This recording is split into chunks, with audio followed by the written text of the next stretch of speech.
Good morning, folks, and welcome to another episode of Hangouts and Headlines. I missed you for the last couple of weeks, but I did learn one important thing about myself, which is that in the last episode of Hangouts and Headlines, we went for about 2 hours. We covered a couple of lawsuits. We did a deep dive into some articles. 2 hours, probably a little bit too long for me. So I'm going to try not to do that this time. I can't make any guarantees because I am a verbose person.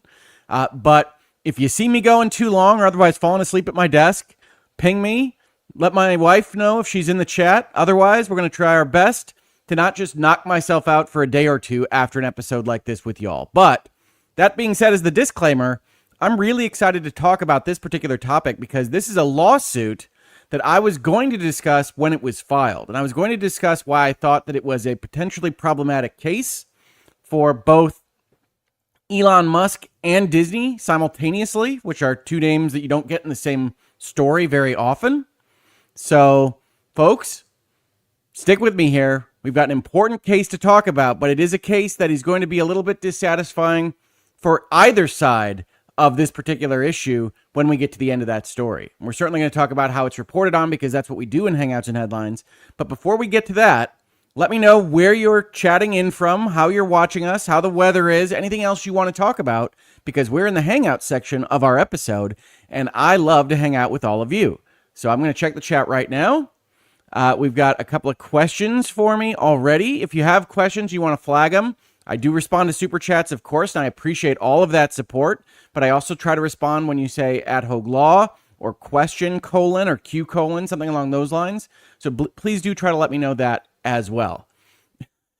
Judy says, hey, chat, looking forward to a verbose Hoeg. Smiley face emoji. Well, I don't know if anybody in my personal life ever looks forward to a verbose Hoeg, but I appreciate the well wishes and the kind words, Judy. I hope this is a great episode for everybody. I think we've got a lot to talk about today, and I'm excited to talk about it with you. Mrs. Hoeglaw says, good morning, everyone. I know where she's at. I know the weather in Michigan is always miserable. So, hi, honey. Glad to have you here in chat. I hope you have a wonderful day today. I don't know that you're going to make it through this whole episode yourself, but if you do, I hope it is insightful and interesting to you. Olivia says, hello all. Glad I could make a live. Glad to have you here, Olivia. Esquilter, good morning. Hashtag Team Hoeg. Exclamation. Thank you. Hashtag Team Hoeg. Love it. Happy to have all of you here. Ready to talk about some exciting things in the world of reporting, law, defamation, First Amendment, freedom of expression, and more with us today. So if you're at all interested in any of those topics, welcome. Get excited for this episode. If you're not, you can at least hang out with us here for the first part of this episode and then bug out when we get to the substance that you're not so interested in. MLS Making Law Simple says, I'm just down the road from you. I think that's as a kindness and excited about the episode and not as a threat. But if you tell me what I'm wearing or what I look like through a window, that's going to get a little bit crazy, MLS. So thank you for being here. I appreciate you. Cow Lasu 78 says, hello from Texas. Purple heart emoji, which I usually associate with Emily D. Baker, but I'm happy to see it here. Thank you. Glad to have you here. Hope Texas is treating you all right. Witness / multi-chick says, wave emoji. Hey, Hoeg Law. Scales of justice or just scales emoji. Hey, witness. Happy to have you here as well. Excited about this conversation. Musician's wife says, good morning. MLS says, LOL. Well, you asked us to tell you where we were listening from. Yes, I did. So thank you for letting me know that. Just don't, if you are in the trees outside my house, just don't let me know on that because I'll sleep better. Appreciate it. Tide says, I think MLS actually lives in Michigan. I think so too. I don't think they're just funning with me on this, but I'm just joking around. I don't think anybody's actually outside my house when I make these things, but I appreciate all of you, even if you were in the trees outside my house. Michael Sutherland says, hello from Pittsburgh. Good morning, Hoeg and friends. Now, see, that sounds like either the best or most boring Saturday morning cartoon show ever. But good morning, Hoeg and friends. Good morning to you, Michael. Tracy G says, good morning. It's starting to give hints of fall in Toronto. I would love it if there were hints of fall here in Michigan. I find that fall comes very late in the season here, later than I would like at least. And so we only get a few moments of the fun colors in the trees here. But If it is already starting to show some fall or autumn in Toronto, good for you. It's one of my favorite times of year. Play Nice Game says, hello from Maryland. Are you going to cover the censorship in gaming via the card vendors? Well, Play Nice Games, if you look at the rest of this channel, if you go through our videos here, you will see a new playlist that I started from the last 3 videos in virtual legality called The Process is the Punishment, where we talk about the payment processor issue, the collective shout issue, however you want to frame that, in a couple of videos regarding the news items related to that particular story. So if you're interested in that, we've got videos for you. We do, but probably not in Hangouts and Headlines because those are kind of deeply legally oriented, and I try not to do that so much in Hangouts, except for, of course, the last time I made a Hangouts and Headlines where we went into 2 different lawsuits, and we've got a lawsuit to cover today. So take my advice on this with whatever grain of salt it deserves there. Newspin says, I'd take a hint of fall here in Utah, too. Nice to be found yet. Oh, none to be found yet, though it rained 15 minutes last week. That was nice. We have no shortage of rain here in Michigan. So I can't relate to that particular issue, but I hope you do get whatever rain you need, Newspin. Tide says, I love driving through Utah canyons during the fall. It's beautiful, but only for a couple weeks, and you never know when. Yeah, that's the problem here in Michigan, is I want to go to lake country and experience the fall colors, but I never quite know when it's going to be. It seems to move around October, if not later, every year. Livingston, California Politics and Issues says, good morning. We're expecting another heat wave later this week. Yeah, it's been a hot summer, hasn't it?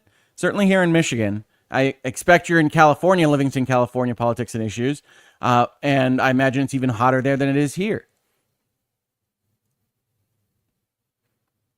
All right, folks, I think we've checked in with everybody that wants to check in with respect to how they're doing and what the weather is like around them. So I'm going to ask a question to you all right here before we get into the substance of our video. Have you watched the Disney Plus Star Wars show, The Mandalorian? And if you did you like it? What did you think, if anything, about Gina Carano's performance as mercenary Cara Dune? Because it's all going to come into this story that we're going to talk about today. And I'm curious about what you think. I have my own thoughts. I will get to those after I hear from any of you. But let me know if you watched The Mandalorian. Let me know what you think of that show now that it's on 3 or 4 seasons at this point in time. Mrs. Hoeglaw says, yes, someone made me watch it. Who was that? I couldn't pick her out of a crowd. Was she an extra? No, she's essentially the second lead of the show, if you don't count Baby Yoda. But she hasn't been on since she was fired, which is what we're going to talk about as part of this story. I don't know whether I forced you to watch The Mandalorian, honey, though. That doesn't sound like me. Olivia G says, yes, 100 emoji, acting 2 out of 5. Yeah, I think that's probably about right. One of the things I would say about this is we're going to hear in the lawsuit and in this story about how important Miss Carano was to The Mandalorian's success. And that's important for a lawyer to put out there because they're going to claim damages and how much they were damaged by this. But I don't really see her as an important part of The Mandalorian, although I would note that the show definitely took a dive roughly simultaneous to her firing. I don't really think that in this case that simultaneity actually is what resulted from her firing. I think it was just the writers and Disney running out of the ability to tell any kind of Star Wars story. And I think Gina Carano was fine. I think it was a kind of neutral addition to the show. But certainly by the time she left, they lost whatever she was adding to the show's performance. Livingston, California Politics and Issues says, Gina Carano's character was one of my favorites in the series. I stopped watching after she was let go. You didn't miss anything. I can promise you that. But it's good to hear from folks that differ in their opinions on these things. I don't love The Mandalorian as a TV show. I actually have a couple of videos in the channel that go towards covering The Mandalorian's first season. I didn't even make it to the end of that season because I was really kind of so bored with it. I did watch to the end of that season. I watched season 2 and I watched season 3. But it's not my favorite. I think Gina Carano is a athlete turned actor and has that kind of vibe about her. And I don't see that she added much to The Mandalorian, but obviously Livingston, California politics and issues disagreed. And that is well within their right to do. As we say here, reasonable minds can differ. And I certainly think it is within the realm of reason that you could like or dislike Ms. Carano's performance in The Mandalorian or anything else she's been in. MLS says the first 2 seasons of The Mandalorian were good. I think the first season had some ideas and then got boring. I think the second season became that kind of remember this Star Wars cameo performance thing that I just didn't like very much. I don't like that Disney Star Wars makes the universe so small. Everything connects to everything else. It doesn't feel like a universe to live in. And that's one of the things that bothers me about that particular project. And so I think season 2 is where that really came to fruition. And then season 3 is just, in my opinion, a tire fire. So yes, the first 2 seasons of The Mandalorian were better than they are right now, but I don't know that I would classify them as good. And yes, I'm a harsh critic of these things. I love Star Wars, or I certainly loved Star Wars before the Disney sequel trilogy. And there are aspects of what Disney has brought to Star Wars that I like. I love Andor. I think you've heard me say that in this space. But The Mandalorian is never as good as I want it to be when I tune in for an episode. Michael Sutherland says, I want more Bill Burr episodes for The Mandalorian. Yes, he is in, I think, a couple of episodes. They have a number of cameo kind of appearances of people in this show. Disney clearly scrambling around with what they want to do with Star Wars, how comedic they want the Mandalorian property to be. Jon Favreau, known for his kind of lighthearted takes on things, Iron Man, Jungle Book, what have you. And so I think they're still figuring that out. Season 3 was bad, so I don't know what season 4 is going to look like. New Spin says the first season hinted at a recovery of the franchise, and for me, there was a definitive link of loss of hope for the franchise and Gina's firing. Okay, so that simultaneity meant something to you, that the firing meant that they were going in a different direction, that Star Wars was going to be something else in the future. I can buy that. I can buy that it was a symbol, an indication that they were going to go in a direction that wasn't going to be terribly pleasing to you. Thank you, Newspin. MLS says Star Wars is like pizza. Even when it's bad, it's still pizza. I usually hear that metaphor with a different thing inserted for pizza, but I like that concept. Yes, I still watch Star Wars. I still watch a lot of science fiction and fantasy now with the hope that it will be better than it winds up being. And so that's why I'm still on the Star Wars bus right this second. But yes, there are lots of things to like about starships taking off from planets, going to other places, people with lightsabers, all these various things. I just wish they were telling better stories as it stands right now. St. Elmo just says yes. I don't know why I highlighted that. It's just that kind of morning, folks. Thank you, St. Elmo, for saying yes. We can all agree with the positivity this morning, can't we? All right. All right, so you guys have primarily watched The Mandalorian. You have thoughts on it. You have thoughts on Star Wars and Gina Carano. I think that's an excellent place to jump off for this topic that we're going to discuss today.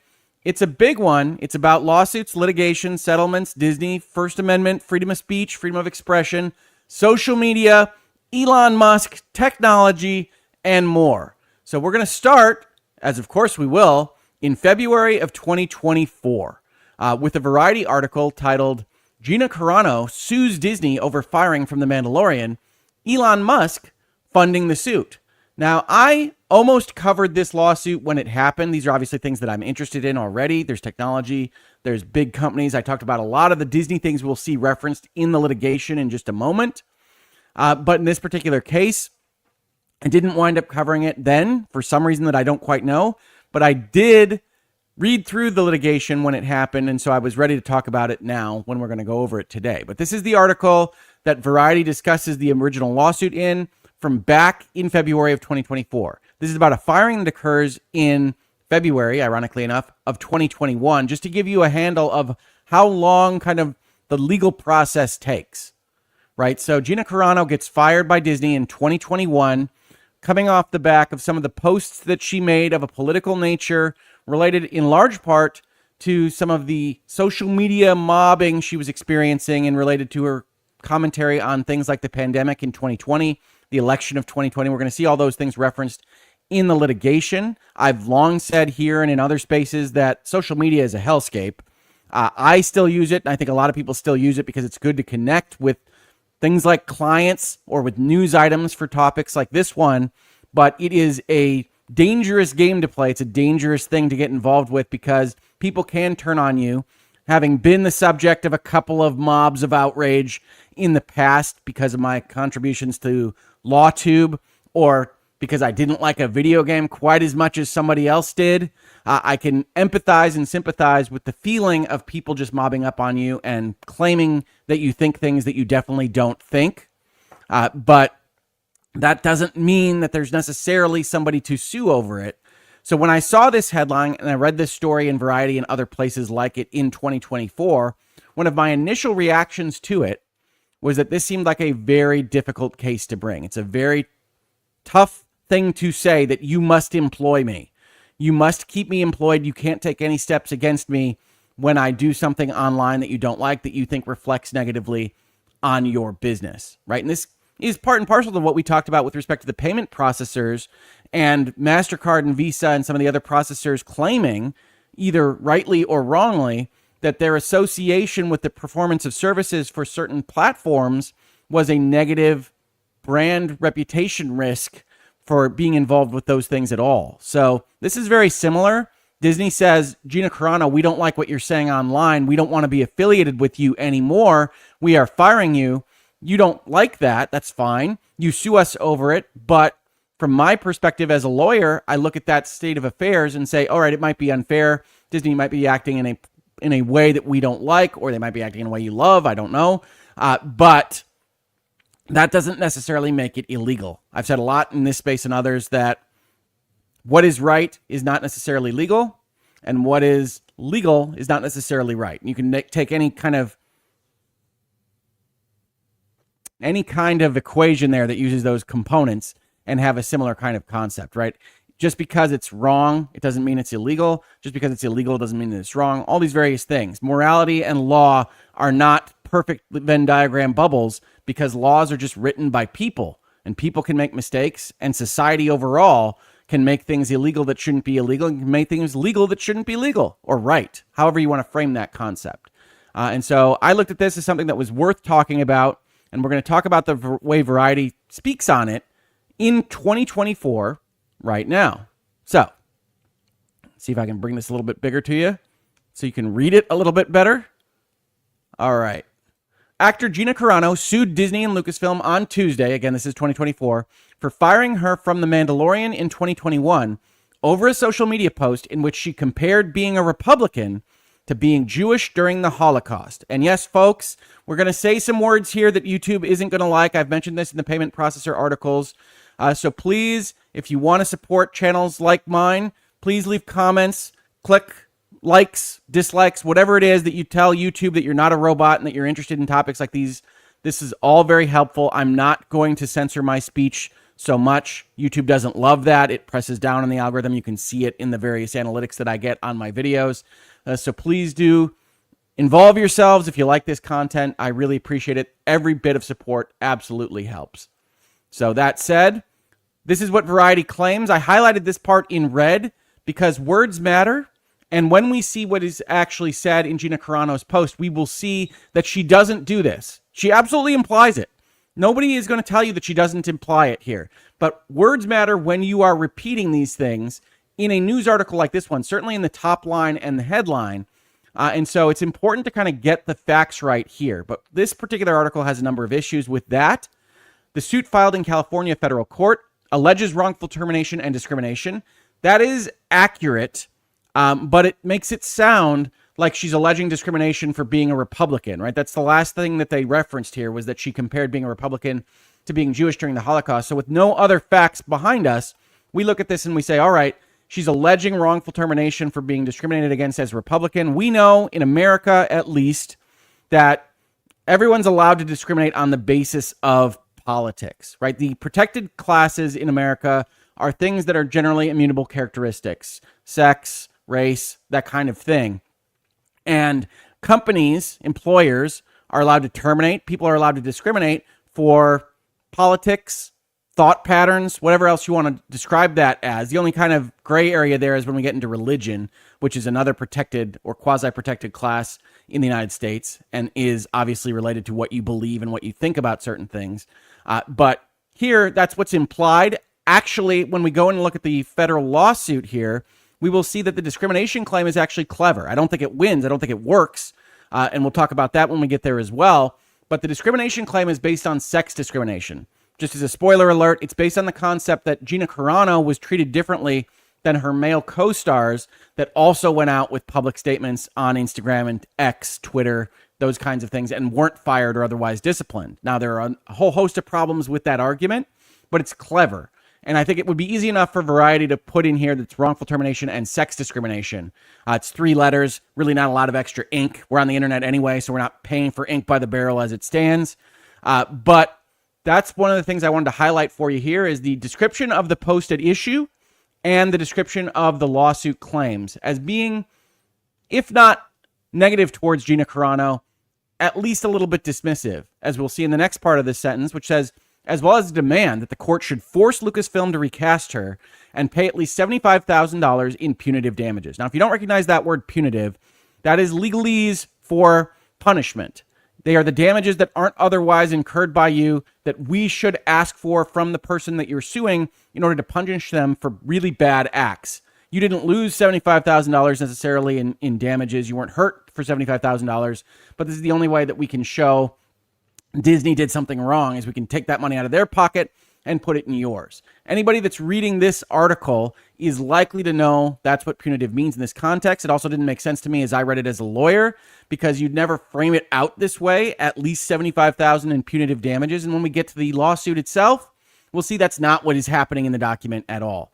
So in this particular sentence, we already have a somewhat dismissive statement about the discrimination claim. And then we have the request to have her reinstated as a member of the cast of The Mandalorian, using words like a court should force her, putting in your mind as the reader that that's a ridiculous claim on its face, right? You can't go and force someone to employ you. That's specific performance. And admittedly, the lawsuit does ask for this, but the language in this particular article I still think is noteworthy because it is trying to frame that particular request in a certain way. I will tell you as a lawyer, for the most part, courts are not going to force somebody to do something on a specific performance basis. If they don't want to work with you, they aren't going to force that. They're going to use their courtly powers to move money from one pocket to another, but they don't like to make people do things very often. And so it is a request that maybe goes further than you would like if you are the plaintiffs, but it's not unusual for the lawyers to go and ask for the maximum amount of what they could possibly get in a case like this one. That's the summary here. This is what I read back in 2024. I am a primary source guy, so I said I want to see that lawsuit. Thankfully, Variety links to it. I always appreciate that. And it's through that link that we're going to talk about the lawsuit today. Now, MLS, thank you so much for the super chat. I really do appreciate the support. It says, say all the words. I think that's in response to me saying that I'm not going to start self-censoring these words, especially in topics like this one. But that is going to push down on the algorithm. That is going to make fewer people see videos and commentary like this. So every bit of support you can give to this particular project, I really appreciate. So thank you so much, MLS. I appreciate that support. Michael Sutherland says, I always laugh that YouTube would have issues with you after listening to just about every LSM video, LOL. Yes, well, the Last Stand Media folks have a different model, right? They don't mind if YouTube demonetizes them. They don't actually need the YouTube algorithm to have people see their videos. They work almost exclusively through their Patreon. And hey, if you want to support this channel, I've got a Patreon too. Not nearly as successful as Last Stand Media's, but I appreciate every bit of support that you give me in that regard as well. So yes, it is funny that they don't care as much about that and they swear in the first 2 seconds of every video, but they don't have the same kind of relationship with the platform as I do. So it's a little bit different there. Newspin says it was a federal lawsuit based on California law. Yeah, we're going to talk about that. Protecting political speech, I thought. Yeah, we're also going to talk about that. That's based on the coverage I watched when the lawsuit came out. Legal Mindset. Yeah, that is not wrong. You have an accurate description of what that lawsuit was. I'm going to explain as we go through it why I think it is nevertheless very, very weak. It was a very weak lawsuit. And we're going to talk about why Elon Musk gets involved and all these various things that make this story happen in a way that's almost outside of the law, right? We do a lot of talking in virtual legality and in Hangouts and Headlines, to be frank, about the fact that when we're reading these lawsuits, when we're seeing these articles, a lot of work is done to set the public relations framework. It's more about what stories you want out there, how you want the public to perceive what it is that you are doing, than actually winning a legal case. We're also going to talk about the fact that one of the things I say here and in virtual legality is that something like 95% of all civil lawsuits are settled, and the reasoning behind that. We're going to see that this ends in a settlement. You know that already from the thumbnail if you didn't before you came to this video. And we're going to talk about why that settlement occurs. But thank you so much, New Spin. That is exactly what's happening here. We're going to talk about all of that in a moment. I promise. We're not just sticking with the 5-paragraph Variety article on this one. Elon Musk is funding the suit following his promise to pay for legal actions taken by people claiming discrimination from posts to Twitter/X. Oh, to have just billions of dollars laying around, right?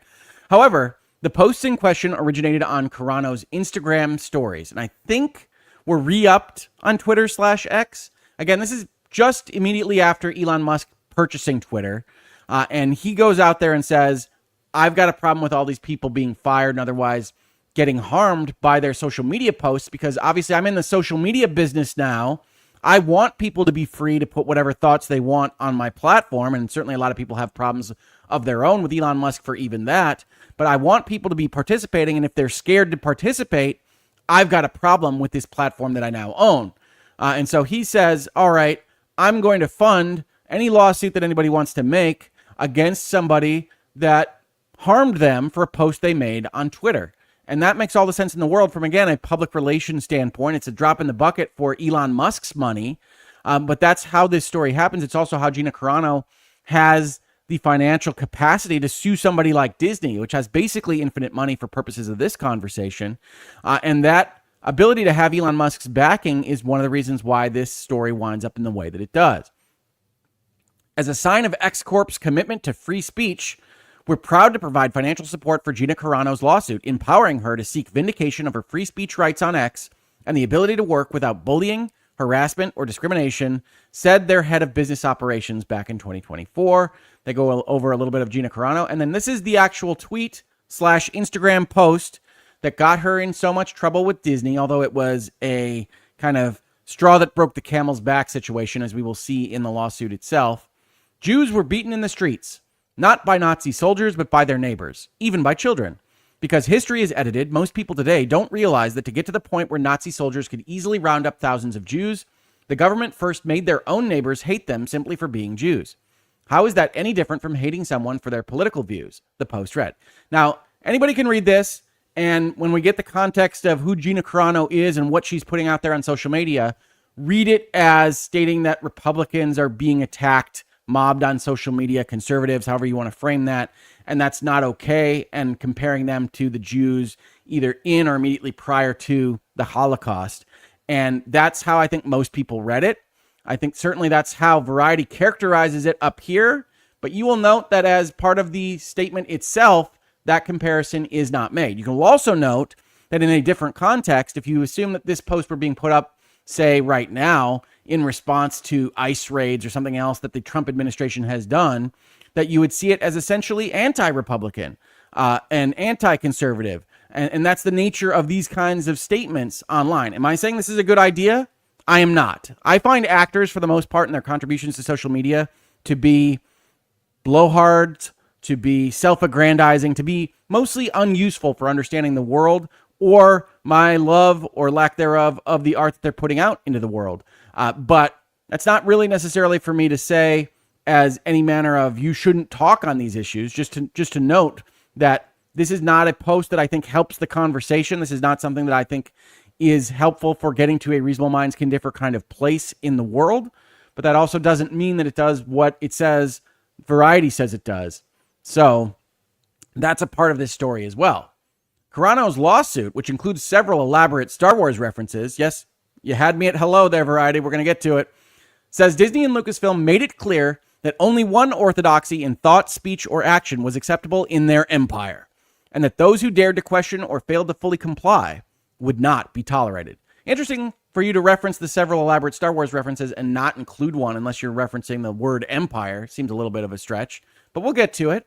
The plaintiff points to previous social media posts from Star Wars actors Pedro Pascal and Mark Hamill, in which President Donald Trump and his supporters were compared to Adolf Hitler and Nazis as acts of discrimination on the part of Disney. And again, they're skipping the important part here, right? This is all in preface to a sex discrimination claim, not a Republican, Democrat, progressive, conservative style discrimination claim, which would obviously have nothing to hang its hat on in American freedom of expression law. So they're doing some work here to kind of frame this as an idiotic lawsuit. This was my first impression of the lawsuit, was in articles like this one back in 2024. But myself, I look at this and say, all right, I got to read that thing because the lawyers definitely didn't go out with something that silly. And so I'm going to go read the primary source material. I don't think, and I don't blame anybody for this, I don't think a lot of my fellow Americans are going out there and saying, all right, Variety, I'm going to take that link, I'm going to go read that lawsuit myself, and I'm going to decide for myself what is actually happening in it. But that's me. I'm a crazy person. That's why you're all here, I think, in Hangouts and Headlines, is because I go and look at this stuff as a crazy person. Sibling Creature asks the important questions here. Wait, what? Okay to discriminate based on politics? How does that make sense? All right, so we have to back up a step here to understand this. So the freedom of speech, the freedom of expression in the United States is protected in the Constitution in the First Amendment, right? I think we all know that already, but that First Amendment means that the freedom of expression is protected not just for Gina Carano, which it absolutely is, but also for Disney and the people that operate Disney, if you prefer to think of it as Bob Iger or Bob Chapek or whoever else, that they have a freedom of expression themselves. And if they want to put a message out there, they have the freedom to associate with who they want that message to be sent by, and the freedom to disassociate from people that they don't think help the message that they want to put out there. So Disney is an art company. They may be bad at that art. I don't love Disney's output right now, but they are in the business of making content that is artistic in nature. And even if they weren't specifically a media company, every business, every group has the freedom to associate or to disassociate with whomever they like. So on a political stance, the college Democrats at your local university have the freedom to say Republicans are not allowed, and vice versa. The college Republicans have the freedom to say the Democratic Socialists of America are not allowed in our membership group. And various universities try to get around those things by having certain rules and restrictions on who can have public access to facilities and gyms. And there's a lot of Supreme Court cases about those kinds of things. But overall, groups have the ability to control their membership. They have the ability to associate with whom they like. That's a freedom protected by the Constitution of the United States. And so Disney overall has the freedom to say, I don't want to work with you anymore. And I don't want to work with you anymore because you put out a message that I don't like being associated with. And that can feel wrong. We're going to go through this litigation and we're going to see places where it can feel like a bad thing that Disney is doing this in the way that they are doing.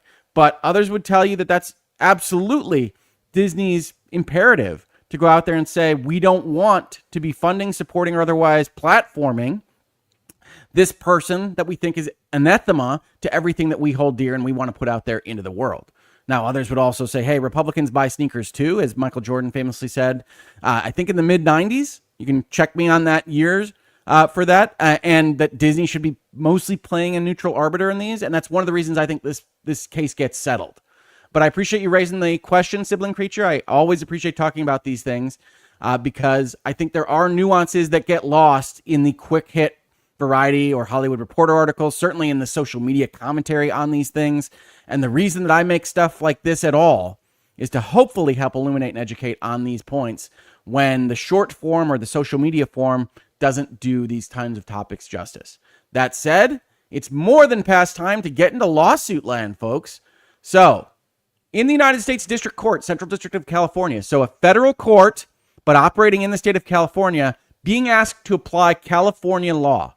And so that's one area where Gina Carano and her team have a stronger argument than it might be in another jurisdiction, because there is an aspect of California law that talks specifically about politics and employment, and that aspect is what they're going to hang their hat on here.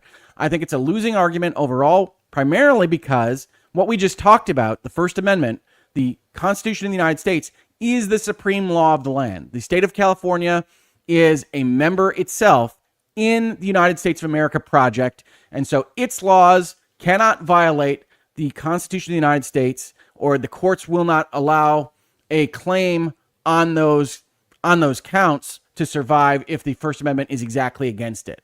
So we'll get to a better understanding of that as we go along here. But I think the First Amendment argument is the stronger one here. The introduction. Here's the lawyers getting excited about being able to creatively write a little bit. We're boring people, but we have our hobbies and interests.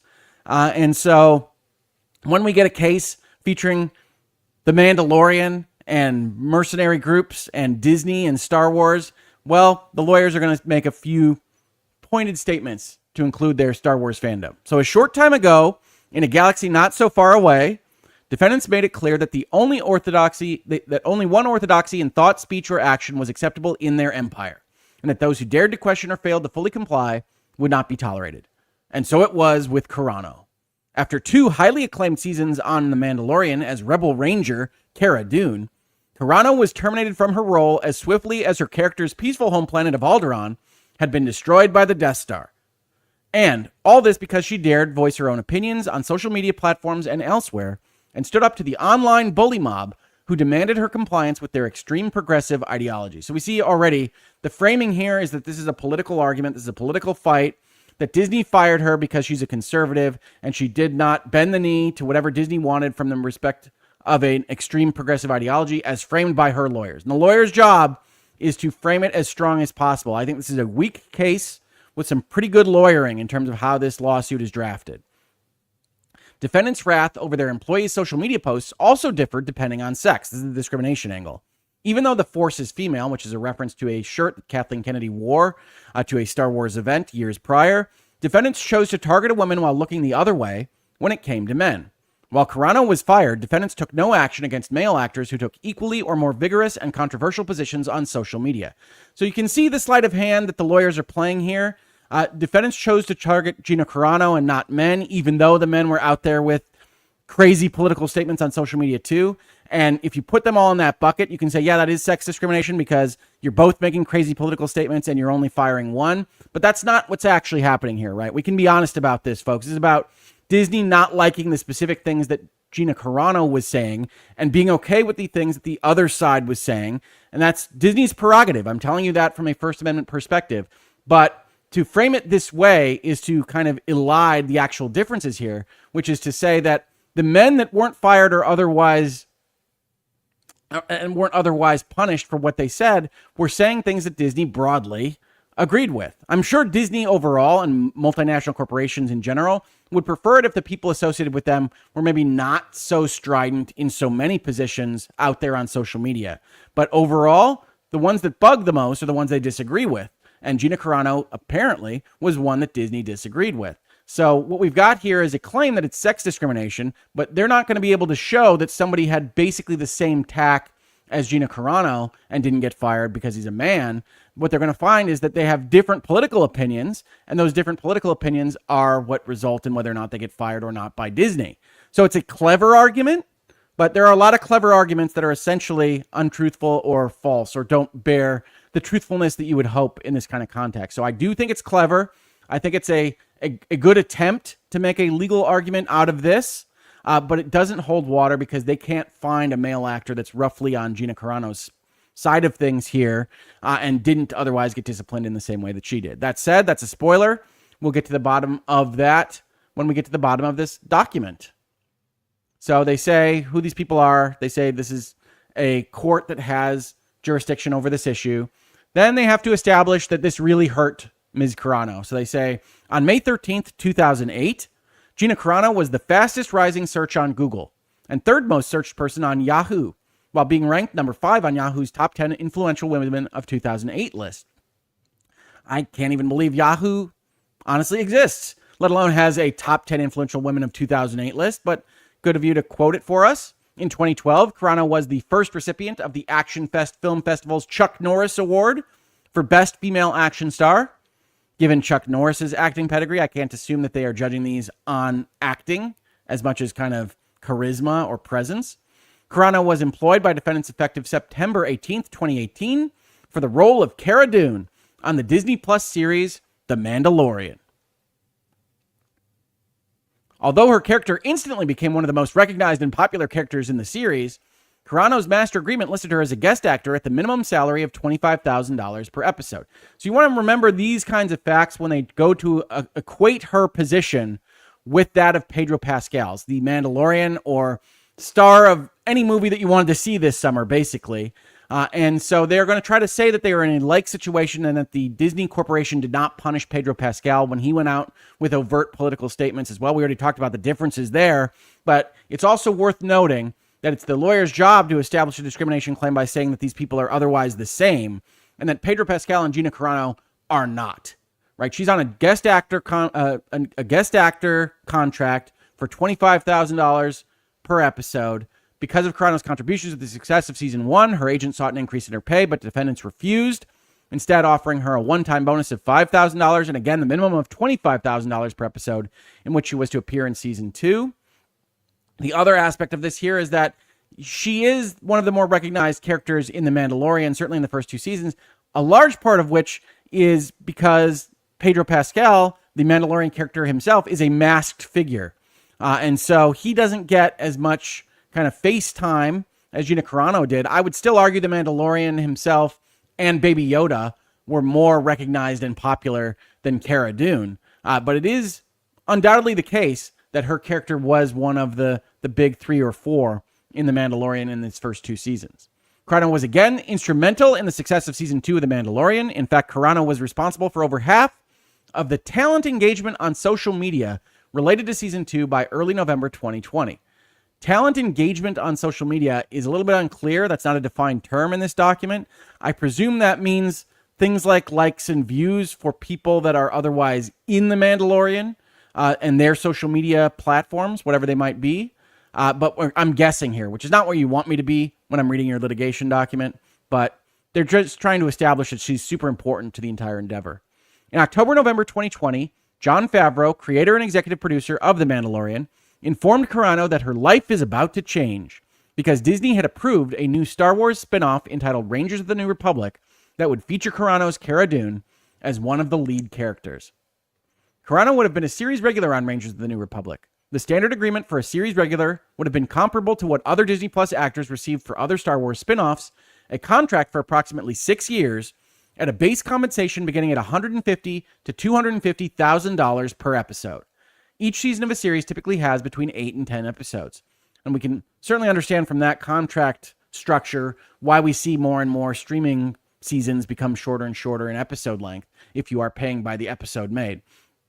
Which is to say that the lawyers include all of this to establish that whatever harm was done to her cost her a heck of a lot of money so that they can bring that claim, not for punitive damages, as was claimed by Variety in the article we just read, but for actual damages. I would have had this money but for what you did to me, and so you should give me that money now because you did something illegal.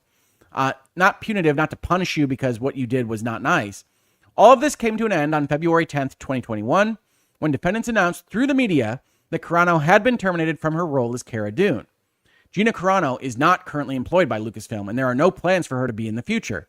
Nevertheless, her social media posts denigrating people based on their cultural and religious identities are abhorrent and unacceptable, said the Lucasfilm public statement.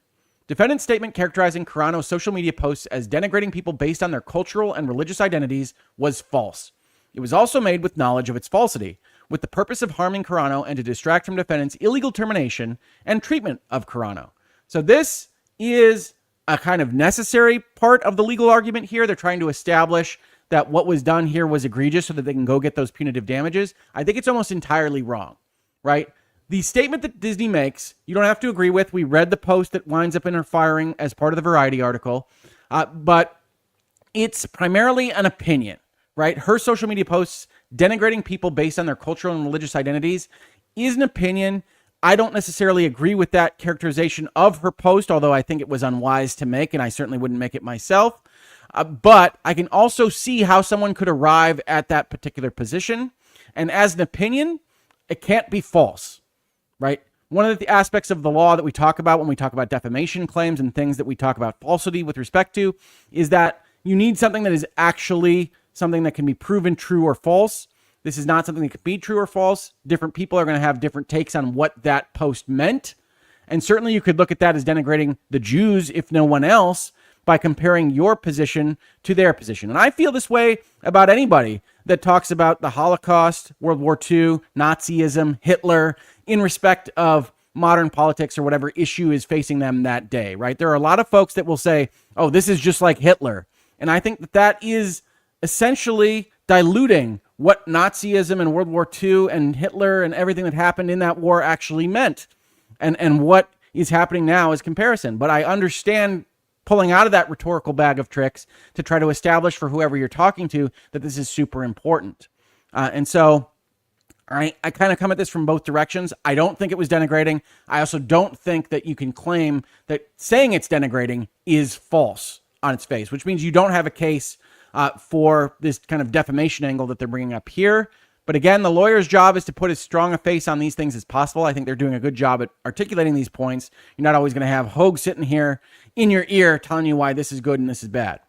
Defendants targeted, harassed, publicly humiliated, defamed, and went to great lengths to destroy Carano's career, all because she made political statements that did not align with what they believed was an acceptable viewpoint.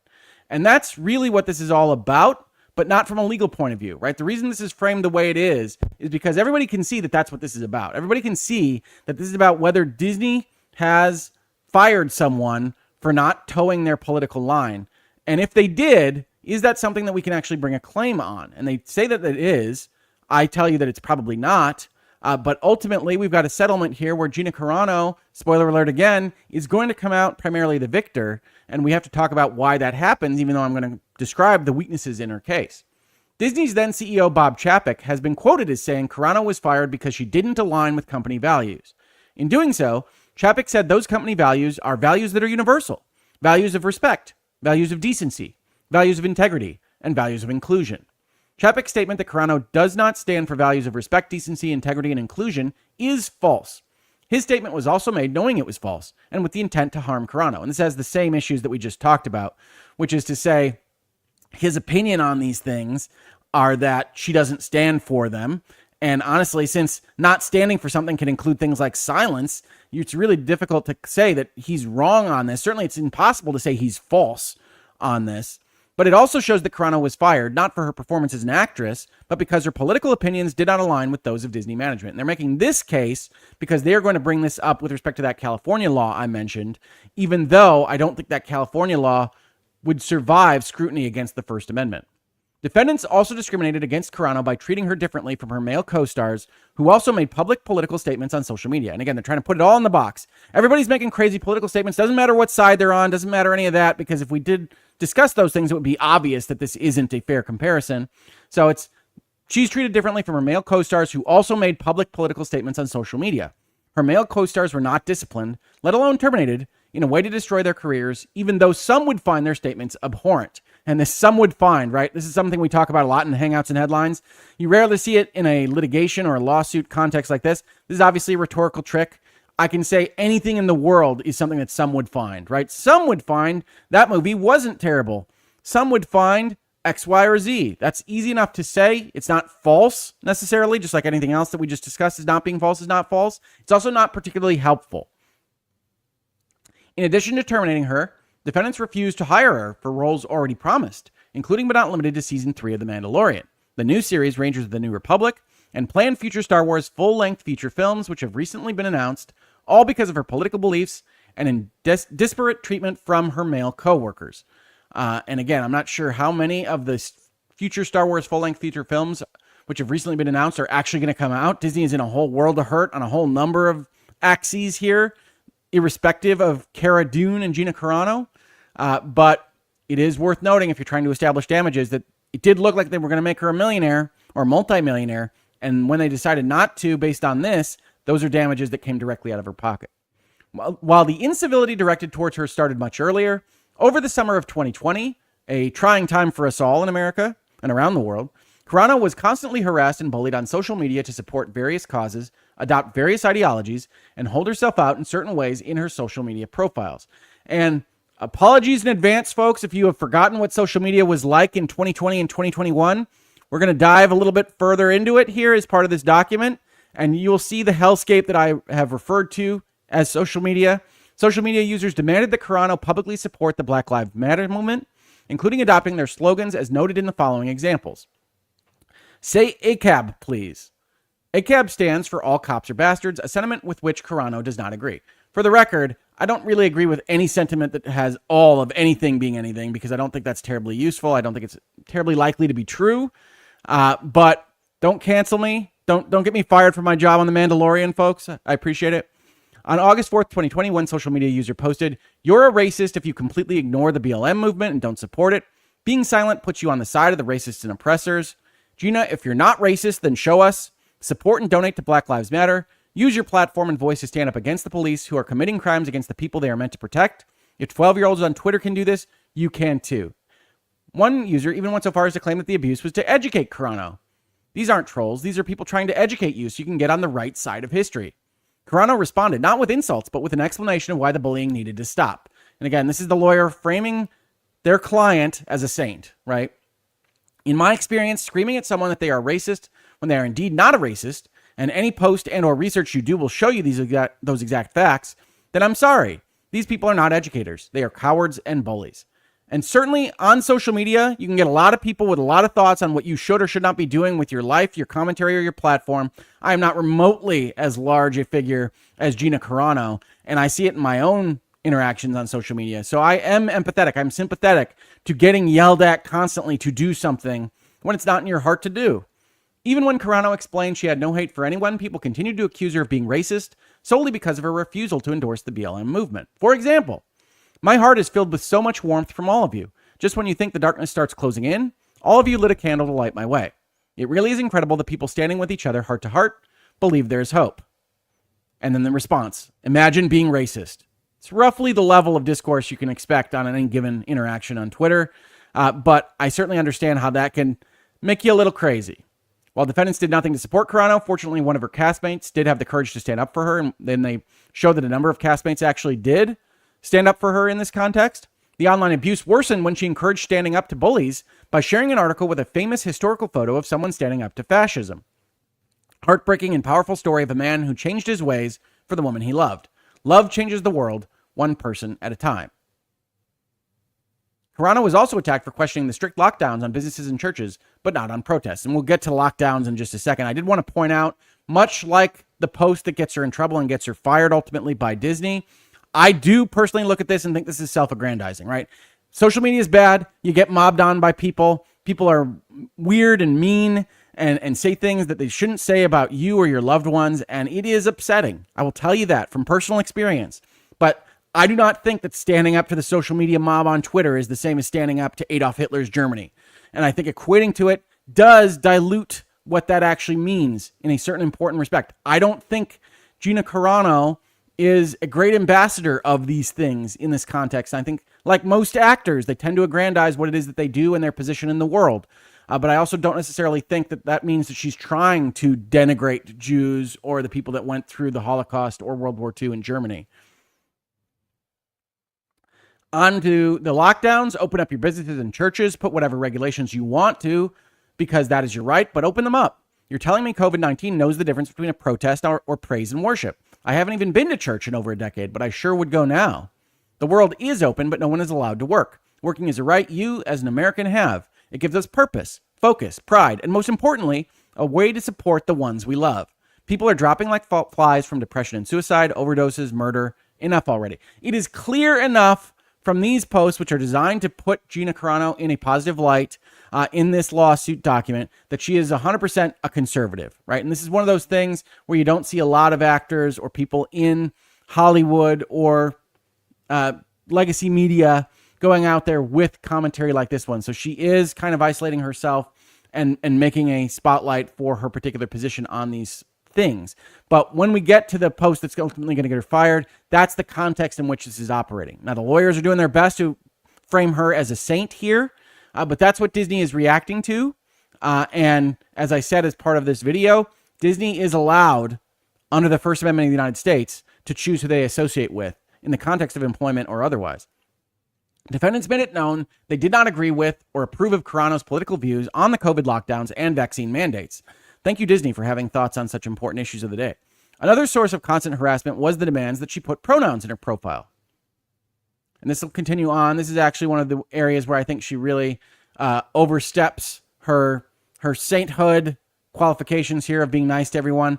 On or about September 12th, 2020, having had enough of the abuse that had been going on for some time, so this is why the lawyers framed all of those tweets as continuing to hurt her psyche, right? That she's on the other side of this social media mob, is to help put an explanation around one of the areas where she maybe looks the least sympathetic. Carano put 3 simple words in her Twitter profile, a reference to sounds a droid would make. Boop/bop/beep. So if you're not clear on this, she's being bugged to add pronouns to her profile. And what she does instead is she adds boop/bop/beep, which I don't think is terribly far of a leap to say is designed to be mocking of those folks putting pronouns in their profile or that care about pronouns in the profile. And look, she's a human being. These kinds of things happen. She left this up for a short time before deleting it. So I think she changed her mind on it. In doing so, Carano also provided an explanation for her previous response on the use of pronouns. Here again is the kind of reclamation project that the lawyers are doing to try to establish that she's a good guy in this story. Carano remained consistent and respectful in explaining why she would not bow to bullies on the internet. Someone asked her, "Can you see how some would read that as mocking?" And she responded, "I don't think trans people would like all of you trying to force a woman to put something in her bio through harassment and name-calling every day for months, such as racist, transphobe, worse."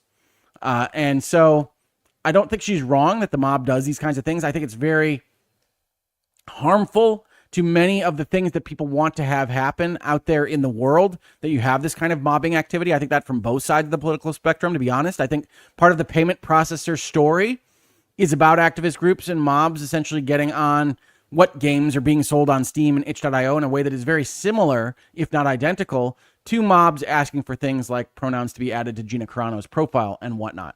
It is harmful to whatever it is that you are advocating to go look like you're trying to browbeat someone into doing what it is that you would have them do.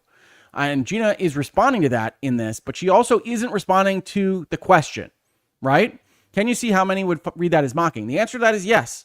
Many can read beep, bop, boop as mocking. It is mocking the concept of putting pronouns in your profile. And she's ignoring that because I think at this point she likely knows that already. And again, actors, we don't ask of them to be the intellectual heavyweights in the room, right? Sometimes they try to take that position for themselves. But I am not looking at this and saying, Gina Carano, you have to have exactly perfect social media presence for whatever kind of position you are trying to advocate for. But I am trying to establish for you all that are watching this episode that Disney looking at this is looking at someone that is potentially tarnishing their brand. Now you can say Disney does that perfectly well on their own. But Disney's higher ups are looking at it as someone that says things that they don't want to be associated with on a regular basis at this point. However, like her online abusers, defendants, that's Disney to you and me, were not satisfied. They subjected Carano to long phone calls demanding an explanation and criticizing her for not embracing what some see as mandatory solidarity with a vocal element of the transgender activist community.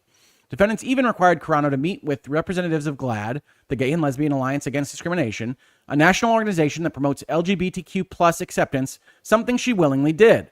Upon information and belief, the representatives of GLAAD with whom she spoke provided positive feedback to defendants from their discussion. So they're asking her to go through what amounts to the point in time when you're with an employer and they ask you to watch the video on sexual harassment and discrimination in the workplace and to take the survey and to do these various other things that relate to operating the company in a way that I wouldn't say eliminates, but I will say mitigates liability and legal exposure. And so she's going through a version of that as part of this. Carano was also criticized for her posts following the November 2020 elections. We need to clean up the election process so we're not left feeling the way we do today. November 5th, 2020. Put laws in place that protect us against voter fraud. Investigate every state. Film the counting. Flesh out the fake votes. Require ID. Make voter fraud end in 2020. Fix the system. I think just reading that tweet is going to get me a message from YouTube. So, yeah, you can see how this rubbed Disney the wrong way. Another suggested more drastic action against Carano because the user did not agree with Carano's sentiments.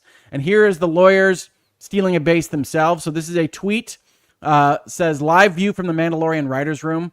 Well, we're just going to have to kill her is the gif here of, I believe, the Blacklist on NBC. But it's clear enough that it's not suggesting more drastic action against Carano. it's suggesting more drastic action against Cara Dune, right? Live from the Mandalorian writer's room, not from the hit squad at the local hotel. And so the lawyers have this job. I never like it when they seem to steal a base, when they go a little bit too far. But reasonable minds can differ even there as to how far you go in a litigation document like this one. I do want to point those out because this is framed in a specific way to make you feel certain feelings. But they go too far, just like Disney would go too far in a response document, undoubtedly. One of the things I tell people a lot in virtual legality when I go over litigation documents is that everybody that comments on these things tends to comment that I'm too mean or too much on the opposite side of whatever document I'm reading. That's the way I read these things. And so it does tend to come out like I'm on the opposite side of whatever anybody's advocating for here. But just like to point these things out because this is the nature of a litigation document, is to try to advocate for your client to the maximal extent permitted by the law. And these are the kinds of things that lawyers do every day. As she explained, Carano was not trying to be divisive and respected the right of all Americans to vote for whomever they chose.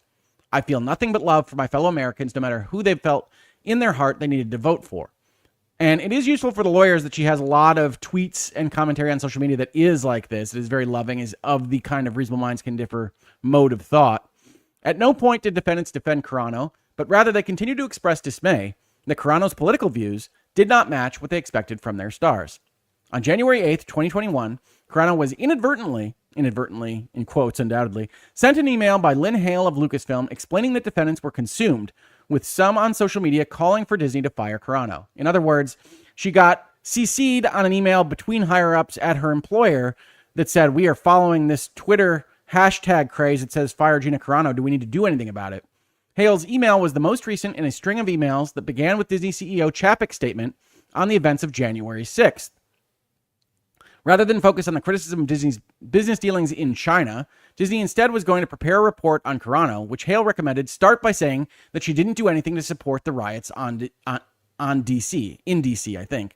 It was apparent that Chapek and his team were looking for ways to deflect from his failed leadership as Disney CEO. I love this paragraph because this is all accurate and also just absolutely cutting against Disney and Chapek in particular.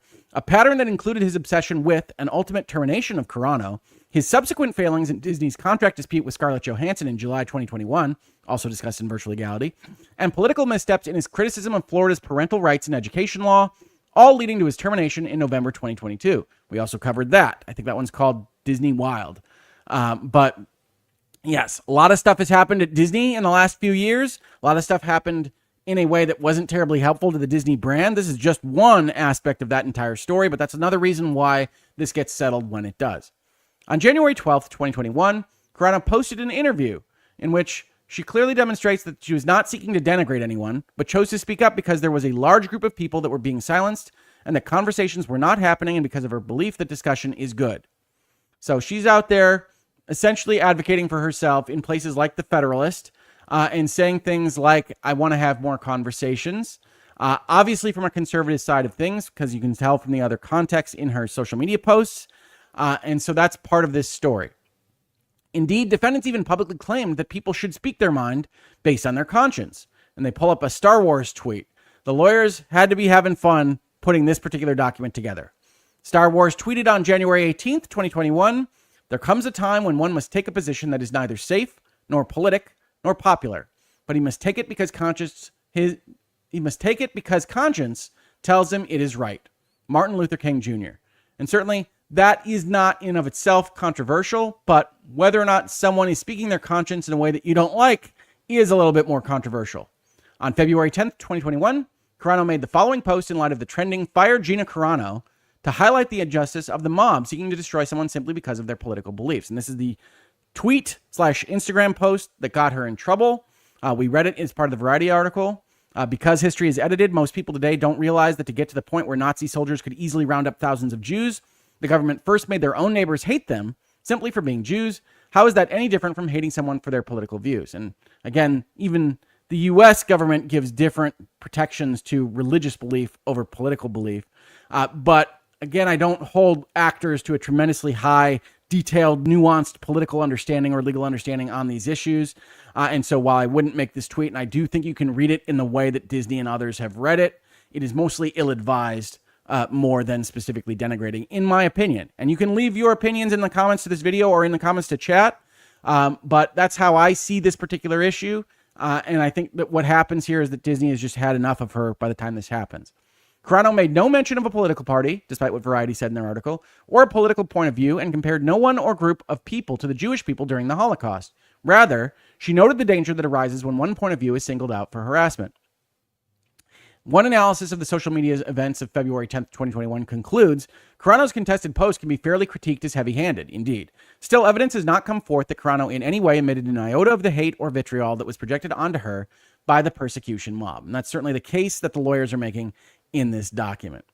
Even Carano's male co-star, the late Carl Weathers, posted the exact same message. Again, lawyers should be more careful with their language here. It is definitely not the exact same message. It is a message in similar contours, but it's definitely not exact. That word implies that it's a copy-paste of the post, but no action was taken against him. So what did Carl write? He wrote, "Who gets to decide what is appropriate for me or my child to read? The Nazis knew how to both control and to eradicate. Interesting playbook to emulate. What's next? Who's next? Hashtag be peace." I'm not even sure what that hashtag means, and it is a similar concept to what Ms. Carano posted, but it is not an exact same message, and indeed, we'll see why it's not the exact same when we get a little bit further in this document. Defendants' disparate treatment of Weathers further demonstrates their discrimination against Carano on the basis of her sex and our political beliefs. This is as close as the lawyers get to saying that the same message resulted in different approaches to the man and the woman, but they immediately obliterate that with the next sentence. Indeed, when he made the same generic statement, Weathers' comments were interpreted to attack Republicans, so he was given a pass by defendants. So again, it's the nature of what Disney thinks is happening with these messages, not whether someone is a man or a woman as part of this. They kill their own argument here with that inclusion in this paragraph. I think it's good that it's truthful, but while clever, the discrimination claim was probably not going to win the day. Contrary to defendant's statements, at no point was Carano denigrating people based on their cultural and religious identities, as Lucasfilm claimed.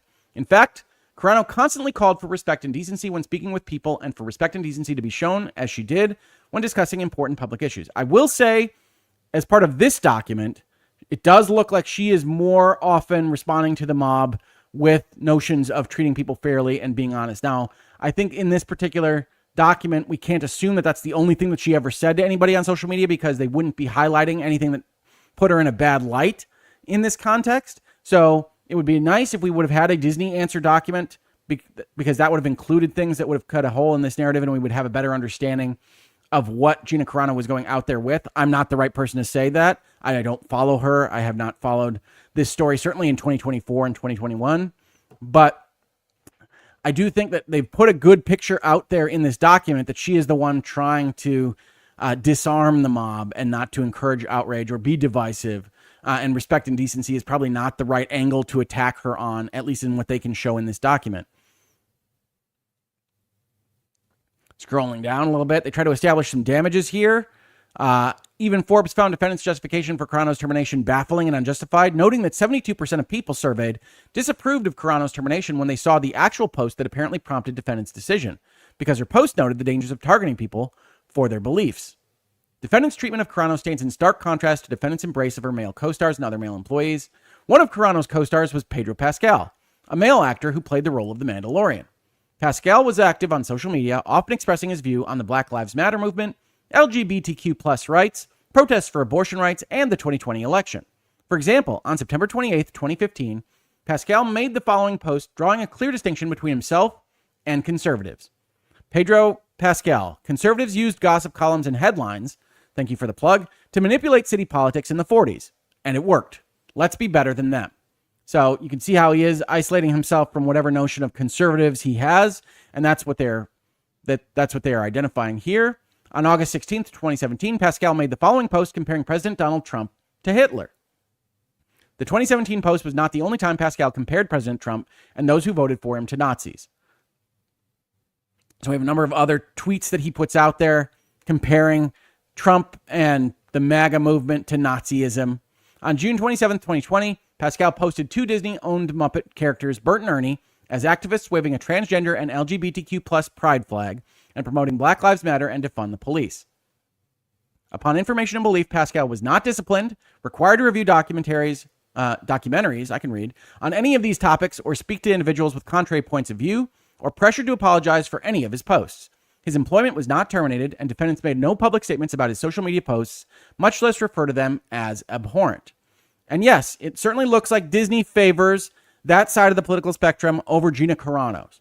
Likewise, Star Wars star Mark Hamill posted his comparison of Americans who support President Trump with Nazis in a September 18th, 2022 post. Now, here's an area where, again, I want to take a step back. I explained earlier in looking at this document that as much as the lawyers try to frame it as similarly situated people, Luke Skywalker, not the same situation as Cara Dune. Pedro Pascal, certainly in 2025, but even in 2021, not the same profile, not the same importance to the Mandalorian project as Gina Carano. And so that's a part of this story as well. Maybe it's a part of women in Star Wars not getting big enough roles. We can have that conversation if you'd like as well, although I think Rey did enough damage to that project in the Disney sequel trilogy to last for a number of years. But as we look at this in front of us, Mark Hamill is not Gina Carano. And so Disney is going to be less inclined to isolate Luke Skywalker than they are to isolating Cara Dune. That said, it still doesn't look great for Disney, right? This litigation, outside of legal parameters, outside of the issues that I framed as First Amendment and otherwise, is not going to look good for Disney if they come out as being specifically polarizingly in favor of one political side over the other. Like, that's trouble for any corporation that wants to sell to the whole of the body politic. And so Disney doesn't love all this stuff getting highlighted again. Lawsuits are very public. Trials are even more public.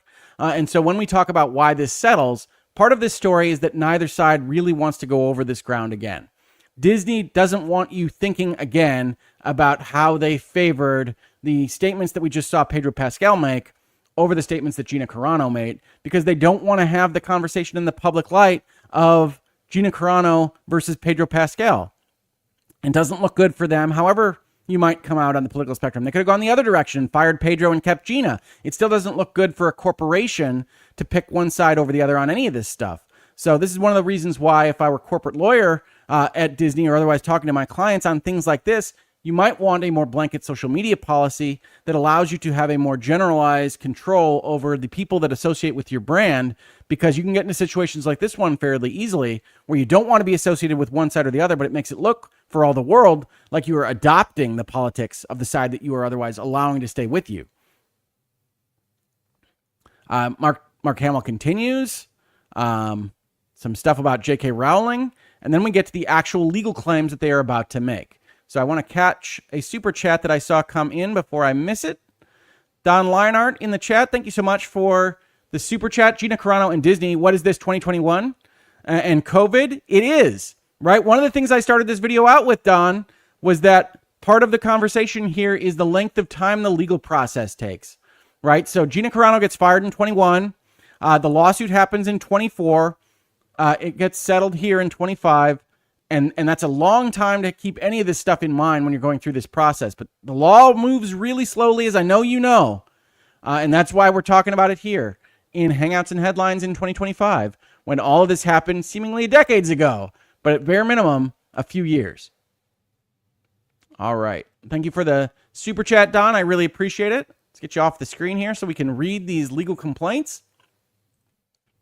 Carano realleges everything that we just talked about. Section 1101 of the California Labor Code provides, no employer shall make, adopt, or enforce any rule, regulation, or policy forbidding or preventing employees from engaging or participating in politics or from becoming candidates for public office. Now, the cleanest read of this particular portion of the California Labor Code is you won't have in your handbook that you're not allowed to do anything politically. Controlling or directing or tending to control or direct the political activities or affiliations of employees. Not only does it say in the handbook that you won't do anything politically, it also mandates that you come to the Democratic Socialists of America meeting that we hold in our break room every Wednesday at 5. Those things are forbidden under California code. What is trying to be applied here is the firing based on social media posts. And where I said that this is going to get into trouble is that First Amendment kind of concept. The First Amendment says Disney has the freedom of expression. Disney has the right to associate and disassociate with whom it chooses. And politics is not a protected class. They can disassociate with people that they feel hurt their message that they put forth. That's why it's weak here. It doesn't mean it's weak under California law. In fact, the law, I think, is pretty applicable to what they are addressing here.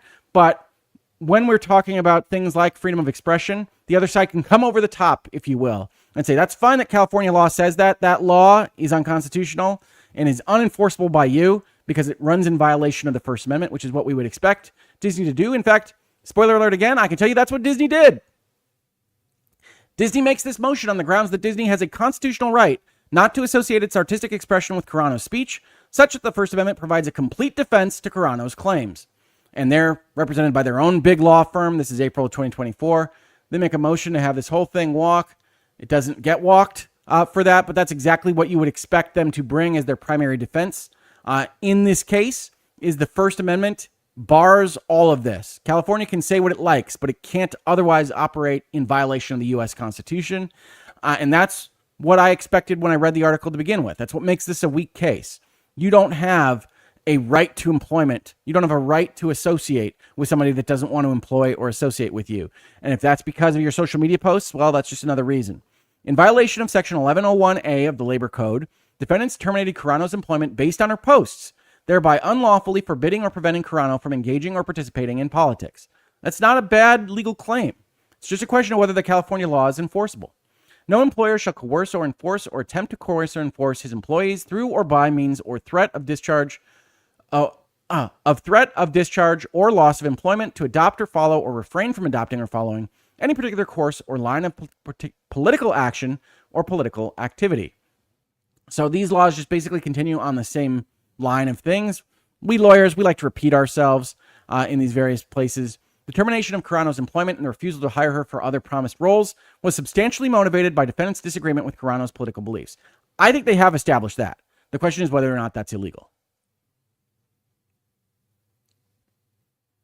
Continuing on, this is a doubling up of that concept. There's another portion of the California Labor Code that says it's a bad thing. It's illegal for you to do various things based on someone otherwise utilizing the rights that we've given to them in other portions of the law. So this all kind of mirrors back to what we just talked about.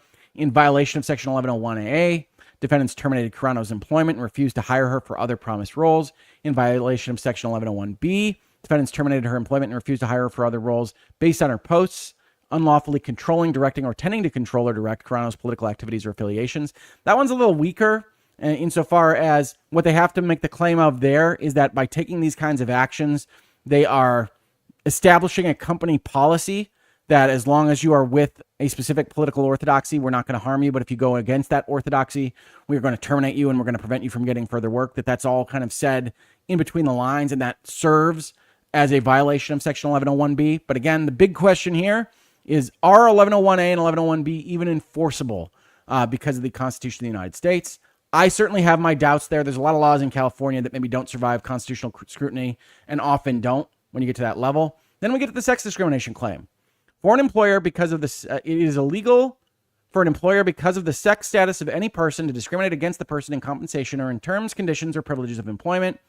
But the issue here is, again, that Pedro Pascal and the other males that they bring up in their complaint document here are not saying the same things as Gina Carano. What they really needed for a silver bullet on this claim is George Carano to be making the exact same statement and to continue in his employment at Disney when Gina Carano did not. They don't have that. They try to wave their hands at that. They say defendants treated Carano differently than her similarly situated male coworkers. Similarly situated, doing a lot of work there. They need to make that claim for a discrimination claim. But as I've already said, Pedro Pascal, Gina Carano, Mark Hamill, Gina Carano, not the same league, not the same situation, not saying the same stuff. So this is clever. This is more clever than effective. And that's what they actually bring as their legal complaint here. I think it's a very weak case presented strongly.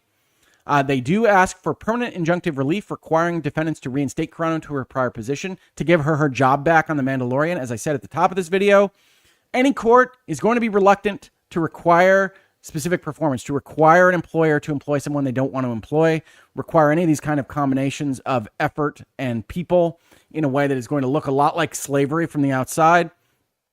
Compensatory damages, including but not limited to loss of pay from the date of termination or the date of reinstatement, an amount to be determined at trial, but exceeding $75,000. So remember back when we talked about this in the Variety article, I said that they were wrong in how they described this lawsuit.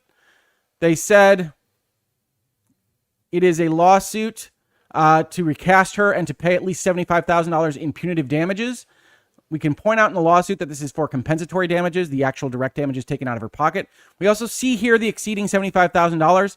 That is for forum. That is to establish what court we can sue in. We don't know how much it is to be. It is an amount to be determined at trial. Certainly, it's difficult to actually claim compensatory damages here for this because they've already established that she was only making $25,000 an episode. But we do want to establish that it's more than $75,000 so that we can have standing to sue in this court. It's not punitive damages. We'll see punitive damages actually referenced below. They do ask for punitive damages because they say that they were falsely defaming her and those various things that might result in punitive damages in an amount to be determined at trial. So the $75,000 doesn't relate to this.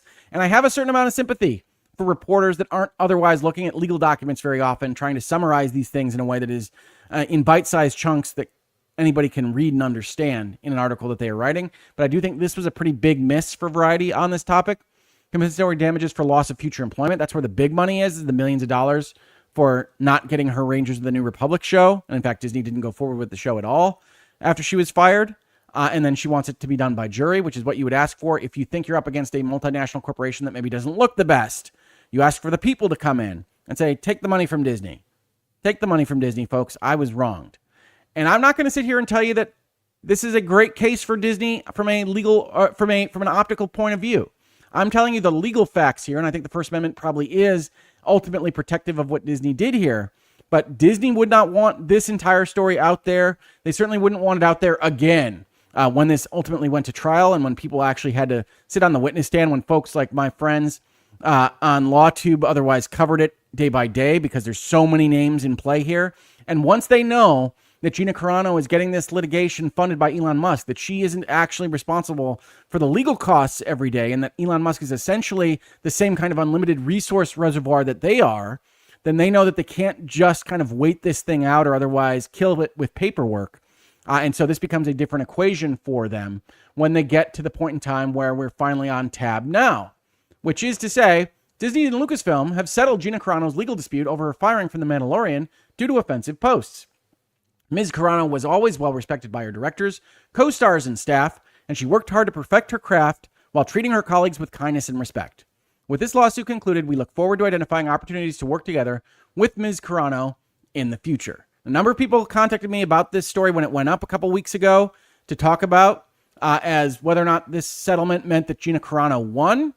So I want to talk a little bit about the settlement process, right? We mentioned that almost every civil lawsuit gets settled.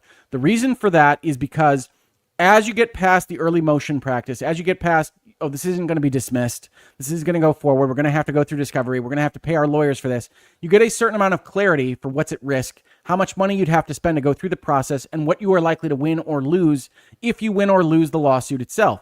Once you get that clarity, it makes all the sense in the world to cut the lawyers and the law out of the process, right? To go and say, look, we understand that you have this case to bring, we think we'd win it, but we think that the exposure risk is this amount, and we think that the optics would be bad for our brand, and so we're going to settle this up. That's why as you get closer and closer to something actually going to trial, the chances of settlement go way, way up. And in this particular case, I do think Gina Carano won as it is. I think whatever happened behind the scenes here resulted in money changing hands from Disney to Ms. Carano, because as part of any settlement, you're going to have an agreement between both parties to not sue each other for anything related to any of this. That's what the settlement really is. And then you're going to have, in all likelihood, an exchange of money, and you're going to have a statement that's agreed to by the parties based on what the various leverage points are between the parties in the litigation as presented. Here, Walt Disney Company and Lucasfilm have a statement that was agreed to by both to go out public in a place like Variety here, and they say things like, Gina Carano's the best, she's a saint, and we look forward to identifying opportunities to work together with Ms. Carano in the near future. I had a number of people contact me and ask, well, doesn't that mean that they admit complete fault here? Certainly not as part of the settlement. One of the things that would be in a settlement document was that nobody admits fault to anything, and that this is all just money changing hands and statements being made. But also, the best way to read a statement like this is that it was a negotiated position of the settlement process, and that this part at the end about looking forward to identifying opportunities to work together is essentially just meeting up with your old college friend, bumping into him down the street and saying, yeah, we really should get together sometime soon. It is not anything that is likely to happen. It is not anything that is being actively worked on behind the scenes by either party, I would imagine. And so she might work with Disney at some point in the future. Heck, Johnny Depp might work with Disney at some point in the future if the Pirates of the Caribbean rumors are correct. So no burn bridges when there's money to be made. But I don't think anybody should read this statement as Disney actually saying we are looking to hire Ms. Carano, as much as this was agreed to as part of a settlement that says Disney doesn't want to go forward with this. Disney might have had a First Amendment claim, but any optics of this trial would 100% identify Disney as operating in favor of liberal and progressive politics in the context that's presented in this litigation. And we don't want to have that look, either because it's not us anymore, because we're talking all the way back in 2021, decades ago, right? Or because we just don't want the American or global populace to think of us that way anymore. We want to be neutral arbiters of these kinds of things. And so anything that goes against that narrative is something that we don't want out there. And it's worth a certain amount of money for it to not be out there. And certainly the private process of settlement is one that is often unsatisfying for outside observers, right? Another aspect of things that people ask me is, can't we force this to happen? Can't we have Walt Disney actually put to the fire on these topics? And the answer is no. The only folks that could have pressed this issue are the folks that are actually damaged, the case and controversy before the court. And so it isn't right for people on the outside to say, okay, I hate Disney and Gina Carano has a good win, whatever that settlement might have been behind the scenes, however many hundreds of thousands of dollars, and she has to say no to it so that we can bring this case publicly because we want to make Disney hurt for the benefit of society. That's not Gina Carano's responsibility. And that's an unfortunate aspect of the law and the legal system that we have, is to say, yes, everything ultimately settles because it makes sense for the parties before litigation occurs. We don't get that kind of public understanding. It is one of the reasons why you see activist groups of all stripes have the most success with things like constitutional challenges, is because they are actually funded by donations and things like that in order to bring cases on behalf of other people to go through this process specifically to get clarity under the law on various topics of interest for society, and not necessarily just to make a damage claim for their client. So that's why you see that process work in lawsuits. It's not a surprise to me that this got settled. It is a little bit more of a surprise to me that Variety continues to go out with this line about comparing it, being a Republican, to being Jewish during the Holocaust.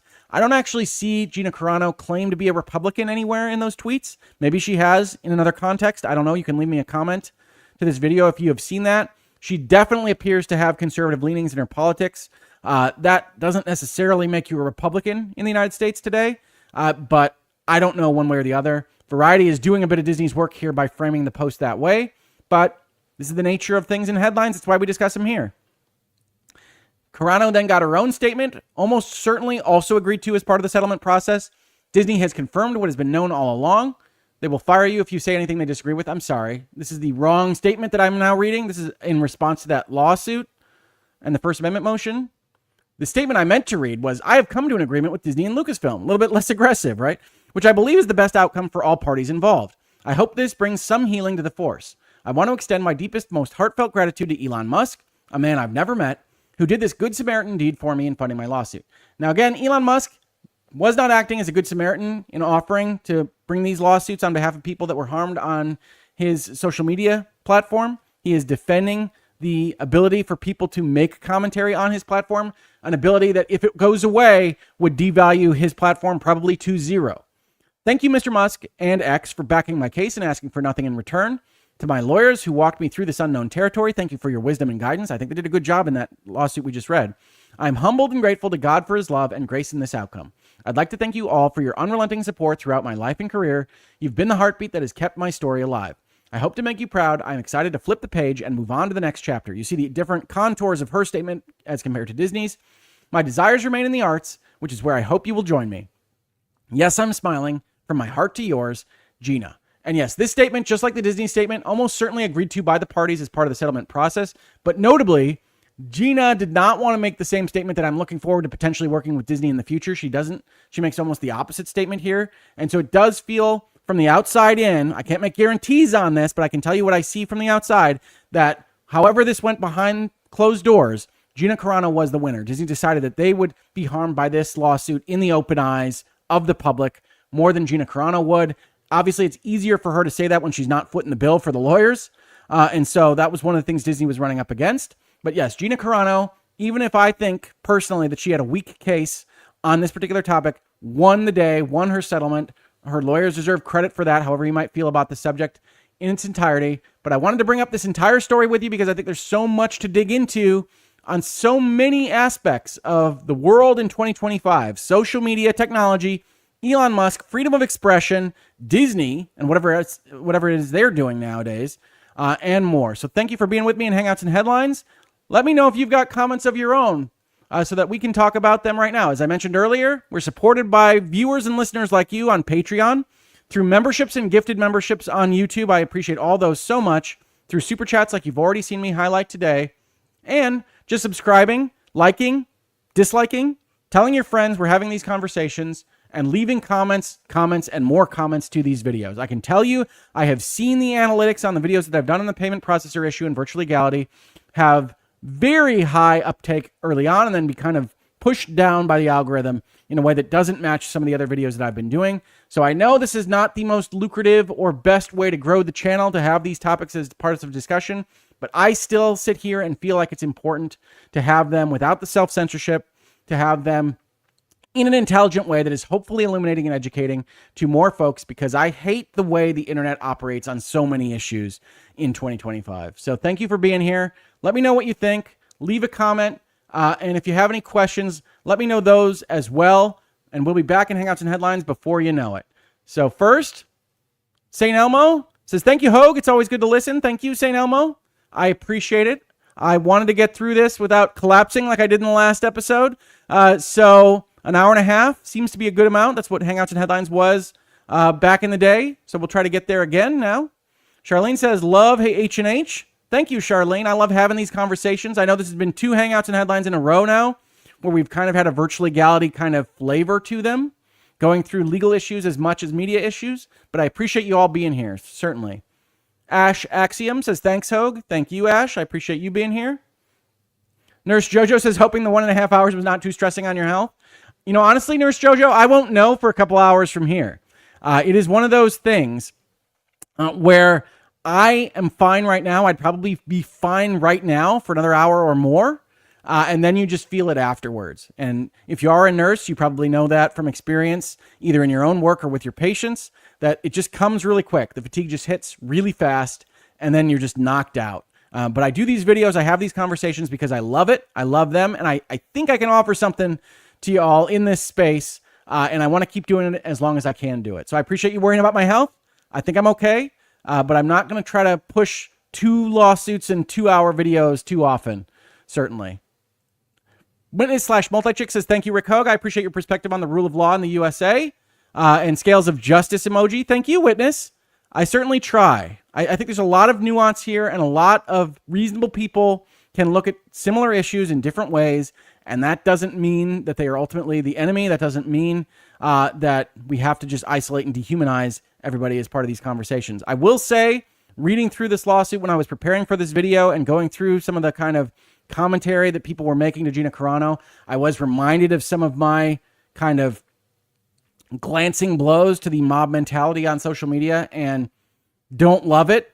It certainly reminded me of times in my experiences on Twitter where I felt like I was being misconstrued. I felt like a number of people were jumping on things that were untrue and wanting to respond to that. It's a difficult thing, and I consider myself to be a very kind of even-keeled person. So someone that has their emotions even more to the surface than I do, which I think is a necessity for the acting craft, I wouldn't blame for getting into even more trouble than Gina Carano did here. But I have to be honest when I say that Disney almost certainly had the right to fire her if they wanted to disassociate from her. Sibling Creature, thank you so much for the super chat. Got to say, I hate the way any opinion given tends to be interpreted as being representative of one political side or the other. I didn't see that here. I think one of the aspects of the 21st century, probably on the whole at this point, that really bugs me is the putting of everything as a representative of anything else. You mentioned politics here, but I would say a person that is a woman or is a black person does something, and then that means something with respect to whatever their status is there, that we can take that to mean something for all women or all black people. Like, I have a problem with all of that. I have a problem with that, honestly, in something that's less kind of divisive with respect to generations. I hate how often, like, sociologists and opinion articles and news and otherwise say Gen X does this, or the boomers do this, or this. We can say this about the Xennials or the Millennials or the Alphas or what have you. I am an individualist at heart, right? I'm an optimist and I'm an individualist. And I think that the most important thing we can do is treat every individual that we meet with the dignity of their individual experience and say, all right, you are not a representative of this list of 50 things that we can otherwise categorize you as. So I'm right there with you, sibling creature. But I think it goes even beyond politics to a whole host of other things online. Whitney says, don't be too hard on yourself, Hoeg. I get it. Same here. My stamina is building, though. Hashtag resilience. Yeah, I mean, the fact that I can do this at all is way better than last year and certainly way better than 2 years ago. So I am excited about doing a couple videos a week now and not dying in a fire when I do that. Now, I have gotten to places where I say, oh my God, maybe that's a little bit too much, but I'm trying to figure out where that line is and be more honest with it as much as I can. Witness says, you are even keeled and accurate with the law. I really appreciate that. Thank you, Witness. I try. I certainly do. Elong says, if I were an actor, I wouldn't have a social media platform. I imagine they're pressured to, though. Yeah, I think one of the things I have seen in the news more recently is that some actors go to like casting sessions, being able to say, this is the amount of followers I have on Instagram or what have you. And that's an actual plus in their column. So I think in that job where you never have that kind of consistency of work, that salaried paycheck that you can depend on every week, that you have to go and look for the advantages that you can find. And I think followers on Twitter or on Instagram or on Facebook or where have you are useful to differentiating yourself from your fellow man on that score. But I do think if I were advising these folks that you can be more cautious about what it is that you go out with online, especially if it's going to reflect on your employer or who you're associated with. And you see those disclaimers on Twitter and the profiles that say my views are my own. That's fine. But nobody really wants to be associated with a Nazi if that's what you're actually going to go out there with. And I'm not saying Gina Carano did. I'm just saying that you can understand that even if you have that disclaimer, if I'm your employer, I'm going to have words with you if that's your social media presence. All right. I think that's about it for me. And I can certainly feel my time being about ended here. So thank you so much, everyone, for being here. Thank you for the super chats. Thank you for the memberships. Thank you for all that support on Patreon or otherwise. One thing I have to do as a kind of final cleanup note is I have to clean up that Patreon because I'm definitely not in a position to do things like question time anymore. And I have to make sure that those are reflective of what I can actually do for y'all. But I appreciate so much if you are supporting us over there and helping these conversations take place. I really feel like it's important to continue to treat all of these questions with the sincerity and truth-seeking that hopefully we do here on a regular basis. Some folks come into the comments and disagree. That disagreement is welcome. I am not perfect. I'm a human being. So if you have a disagreement on these topics or others and you want to leave me a message to that effect, let me know why. I will take it under advisement. I will try to learn more about whatever it is that I'm talking about. Thank you so much for being here in Hangouts and Headlines, and I will see you on the next virtual legality. Thank you, everybody. Virtual Legality is a YouTube video series with audio podcast versions presented as commentary and for education and entertainment purposes only. It does not constitute legal advice and does not create an attorney-client relationship. If you have legal questions about the topics discussed, please consult your own legal counsel.